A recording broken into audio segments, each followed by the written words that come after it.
I think one of the hardest parts about being a human is this: we don't see the world as it is, we see it as we are. And that's where misunderstandings happen. Not because people are cruel, not because God is distant, but because our perception feels like reality. If you've ever walked into a room and assumed that someone was upset with you, or if you've ever replayed a conversation or convinced yourself that you sounded foolish, if you've ever taken silence as rejection, you know exactly what I mean.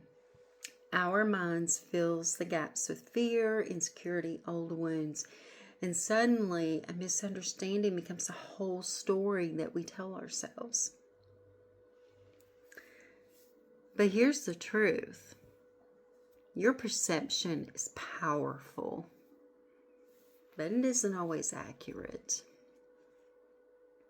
And think about how many times in Scripture that people misrepresented what God was doing. The disciples thought the storm meant that Jesus didn't care.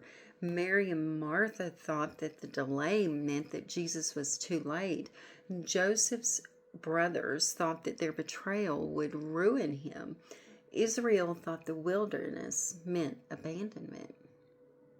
But God was working in every single one of those moments, even when their perception said otherwise. And misunderstandings happen in relationships too.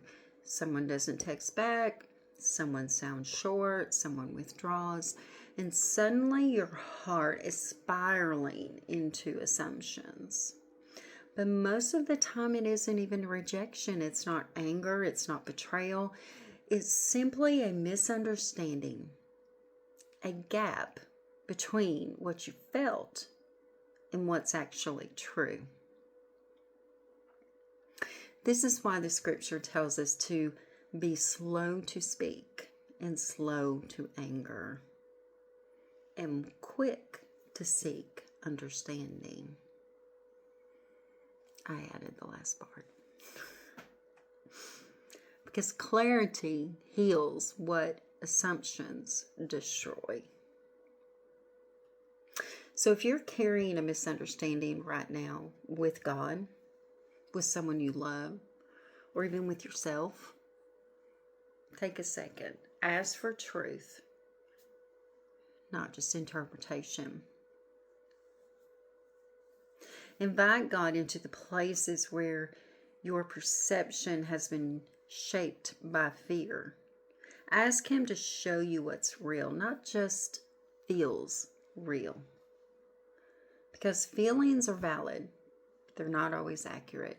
And perception may feel like reality, but God is the one who reveals what's actually true.